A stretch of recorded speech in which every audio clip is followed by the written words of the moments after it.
Hello everyone, the Real Screeners are back, this time to give you our review of Deadpool 2, directed by David Leitch. The very sardonic, sarcastic, raunchy, masochistic, wildly entertaining, satirical, and just overall badassian, wildly hilarious Deadpool 2. Okay, so we just watched the movie maybe about an hour ago, and when I walked out of the theater, I thought, well damn, I didn't think they could top the first one. But they sure as hell did in this one. Which Okay. I think for this type of a movie, in this genre, right, it's kind of hard to do.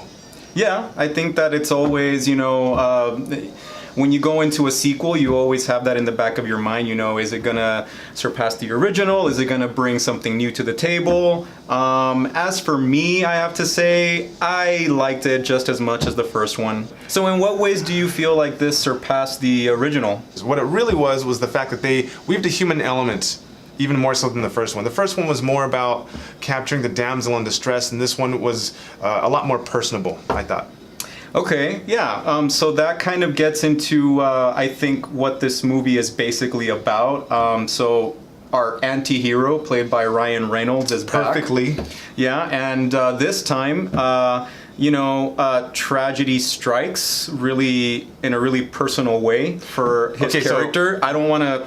This is a spoiler. This is a spoiler review. All right. So his girlfriend gets shot. Yes, very tragically. Perishes. I felt it right here too. She goes to wherever the next level of whatever, and Dante's Inferno she goes to. Dante's Inferno. So no, but I think that this movie is really about what holds it together anyway. Our Deadpool character, along with several of the other characters, are all facing the same conflict, which is basically they've had some sort of obstacle, some sort of tragedy, some sort of grief that they have to overcome, but it's all about the choices that they make in dealing with that tragedy or that grief, right?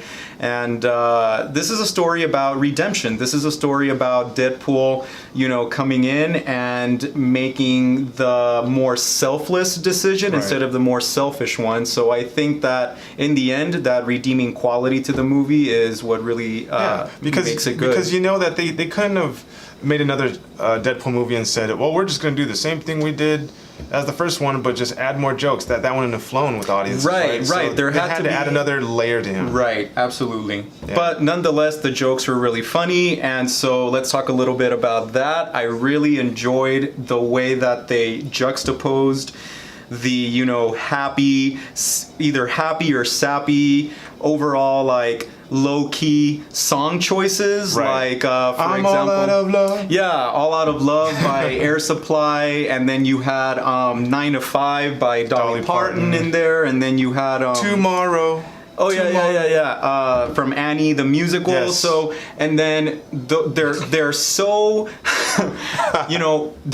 well crafted. And what I mean by that is the way that they are juxtaposed with the most perverted, sardonic scenes, Right, yeah, like in the climax, for example, they threw in that song Tomorrow, right? Right. Now, the thing is, what I like about them is they didn't just randomly throw these songs in there. No. I mean, they obviously have meaning. Right. It's just not the song that you would think about when you see this scene. Right. I mean, people are getting their heads chopped off, or there's something really decapitated gross by lockers happening on screen, and you have this really sappy song playing in the background, really happy song in the background, and I think it's for an ironic effect. The other thing is how this movie breaks the fourth wall. Mm-hmm. I still think that the humor is a little bit over the top at times and cringe-inducing, but but I think I was laughing nonstop. I was laughing. Movie. Everybody was laughing out loud in this movie. They had so many references. They took so many stabs at other franchise. Oh my gosh, at politics, religion, other franchises, comic book characters, songs. References to the X-Men and Wolverine and everything. I mean, from the get-go, obviously, I loved it how they started off with that Logan scene, the little toy from Logan where he Oh had yeah, stabbed. yeah. That's I was like, yep, awesome. set the tone. I'm gonna love this movie already. There's a spectacular scene where Ryan Reynolds goes, "I'm Batman," referencing the Michael Keaton, Right, the 1989 Batman. That was great. If you didn't like the first one, obviously don't waste your time watching this one. But if you loved the first one, you have to go see this one. I agree with that. I'm telling you. You may have watched the trailer and thought that, I'm sure these are all the good parts, or it's just a rehash of the first one. But I'm telling you, this one adds some more elements to it, and just when you thought the references and raunchiness couldn't get any better, it does. It's spicy. This one surpasses it. Yep. Yeah. Okay. I did want to mention I think it was called the Essex House for Mutant Rehabilitation. I think that's what they called it. Yeah. But they never mentioned, obviously, Nathaniel Essex, who in the comics is Mr. Sinister, who is a biologist from the 1800s, who is obsessed with evolution and genetics. So do you think that that's like a little hint that maybe Mr. Sinister will appear in the future? I hope so. It better be. I mean, he's an awesome villain from what I remember. Yeah. And he plays into Apocalypse and all this other stuff. I don't want to get into. Yeah. Another thing that they mentioned was how at the end, Cable mentioned that his daughter's name was Hope.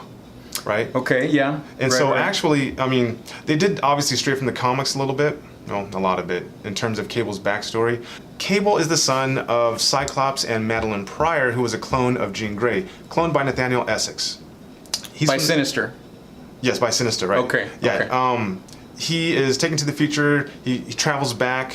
One girl that he adopts is Hope, right? And I won't get into the backstory of that, but she is his adopted daughter. And in the movie, she is his daughter as well. So they kind of stuck in line with that, but they didn't really go into Cable's backstory, which I hope is fleshed out maybe like in a future X-Force movie or something.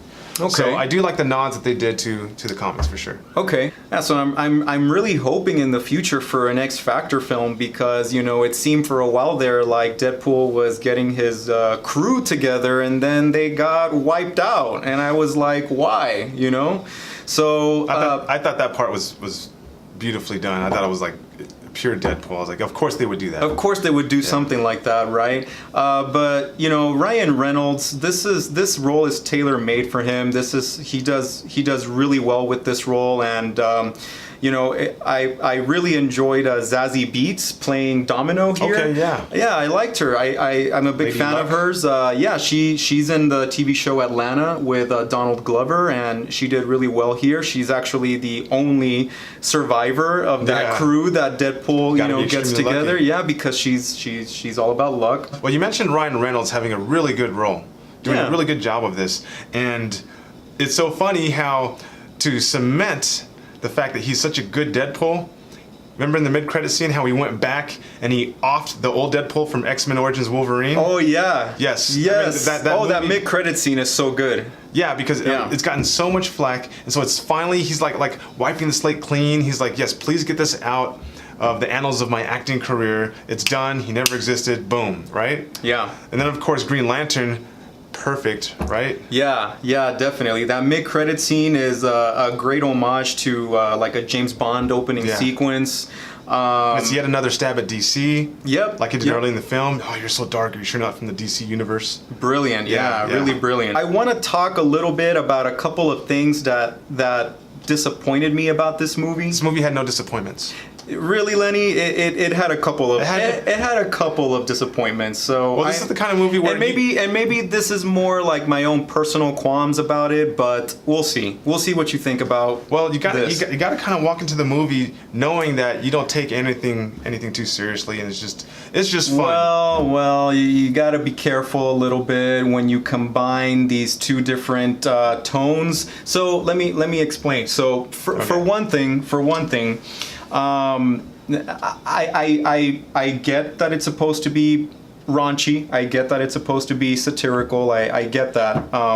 But there are some scenes that really bother me when they are really showing you this serious moment, or when they're exploring this serious issue, and then all of a sudden they hit you with basic instincts. They hit you with They hit you with something really perverted and really disgusting, and it just doesn't work for me all the time. There were a couple of scenes where I thought, wow, they really went there. When they showed Juggernaut's butt cheeks, that wasn't too bad. And stuck the electricity, and there you go. Well, I mean, toilet bowl humor. There you go. Yeah. So there's that. I don't know if I was able to stomach that all the time, but I did laugh a lot. Okay. So I was okay throughout most of the movie. All right. I'll admit though that it was a little cringy when they showed Deadpool with the little kid legs, and then he did the unfolding of the legs. I was like, didn't need to see that. Didn't need to see that. One thing is Sharon Stone, and then this is a whole other thing. This is no. So there's that. Anyway, There's that. The other thing is, I when I go watch these superhero films, I really try to, notice whether I'm captivated the entire time. And I have to say that about an hour and 15 minutes into the movie or so, there's a car chase. And at that point, I started to feel like this is just another action scene that's thrown in here. I started to get a little bit bored. They were still hitting you left and right with the heavy-handed jokes, and I thought something needed to happen. And I'm glad that when it went back into the storyline with the other characters, the kid character, which I forgot his name, but Russell or Rusty. Yeah, and Fire Fist. And going back into that storyline of making sure that we can, let's see if we can try to change this little boy's heart before he makes this dumb decision, right? And Deadpool's selfless act. That's when the movie again picked up for me and got more interesting, and I was glad that I felt like captivated again. It didn't let me down. So before I forget, I like how they made his motivation seem very organic. His motivation for wanting to save the kid was driven by the woman he loves, and the woman he loves died because of who he is. And that is very organic, and that's good storytelling. It's not lazy writing. It was very tender. So I like that. I mean, they didn't want to, make it too sappy, but they did make it realistic. So I appreciated that. Of course, there was definitely some heart to this film, and overall, I would give this movie, considering the two weaknesses that I mentioned, but again, I did enjoy it overall. I was laughing out loud throughout the movie. I'm gonna give this movie a B+. A B+. Okay, we obviously have different lenses. Of course. Okay. I know we do. Okay, so obviously, but this movie does not deserve an A. Subjectivity at its finest, or worst. Okay, so anyway, all right. So not only obviously am I a big Marvel fanboy, I'm part of the South Park generation. You are, and yes, and I watched a lot of that. And you probably read a lot more comics than I did, I want to say. And so I've got a little bit of raunchiness to me, so I laughed at everything, I appreciated everything. It's not like I can compare this to Black Panther. This is a totally different type of film. Obviously, it's comedy. I know what it's trying to be. I know what it is. I know what it is. I know what it is. A little over the top. Right. Okay. So let me give you a grade for being what it is in terms of raunchy comedy movies. I give it an A. Yeah. Disregard his grade. Go watch this. No. Unless you're very, prude or. Oh, you're calling me prudish now? No, not at all. He watched it, so you can't be too prude, right? Yeah, exactly. I went out and I laughed, and it was good, but a little over the top. All right, well, enough of our disagreements. You guys let us know. What do you think? Do you guys think this is better than the first one? Do you think that the humor here is too excessively raunchy, or are you okay with it? Yeah, whatever you think, let us know in the comments below, guys. And don't forget to hit that subscribe button if you like our videos.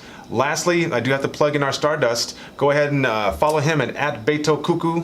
That's right. I am at LJ5625. Yeah, if you enjoy reactions to movies, check out Stardust and download it from the App Store. All right, so we'll see you guys the next time the Real Screeners get together. All right, thank you for joining us. The very sardonic, masochistic, raunchy, funny, but overwhelmingly. Sorry. Lenny! Sorry. Overwhelmingly. Enunciate. How now, brown cow? How now, brown cow?